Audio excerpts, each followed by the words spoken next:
It's human nature to not have the tough conversations out of fear. I can't tell you how common it is that I'll be in a coaching session and end up asking the question, what's the tough conversation you're avoiding right now? What one are you not having? And when I ask, what's holding you back from having it? 99% of the time, it's fear of something. It's fear of rejection, or fear that it's going to go wrong, fear that it's going to harm the relationship, fear that they'll get defensive, they'll take it the wrong way.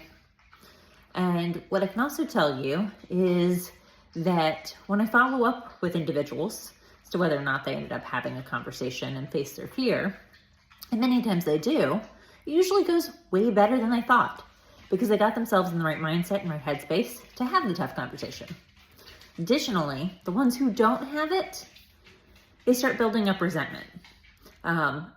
I hear them getting frustrated and letting the frustrations and build up from month to month because they haven't dealt with whatever their gut is telling them needs to be dealt with, whatever the heart is saying really needs to happen. And they're holding in feelings and emotions. So I say all this to encourage you. One, if you get in the right mindset before the tough conversation, think about it as something that's important to get out so that you don't build up resentment.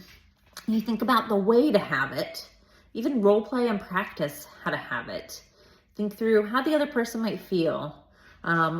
What might they hear it as? How can you make sure they hear the message you need them to hear? And how can you hear and understand where they're coming from?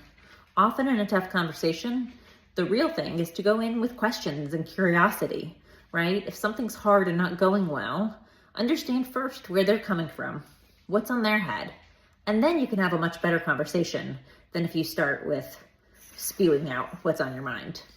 Second, the other thing I want you to hear is that if you avoid it out of fear, chances are you're going to be really resentful as time goes on, and it's going to build up and be a harder, tougher conversation in time. So what conversation are you not having right now that you need to have? And what can you do to face your fear, get in the right mindset, and have it to build a better outcome and not build resentment?